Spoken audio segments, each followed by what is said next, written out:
Kasi yaendayo kwa kasi. Tuna DART na tuna UDART. Vituo vingi vya mwendokasi vimeharibiwa, na kwa mantiki hiyo tunaendelea kuusitisha usafiri huu kwa njia ya Morogoro Road, yani BRT1, na tunaendelea pia kusitisha usafiri huu kwa njia ya Mbagala, yani BRT2. Kwa hiyo wale wote ambao walikuwa wanategemea mfumo huu wa usafiri, na naamini pia usafiri huu umekuwa ukiwasaidia watu wengi, tunausitisha mara moja.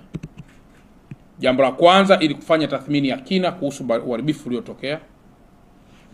Jambo la pili, tunajua kwamba mifumo ya utukataji tiketi na mageti pia yameharibiwa, na kwa mantiki hiyo inatupasa tuwe na muda wa namna ya kuweza kurudisha hali hiyo kama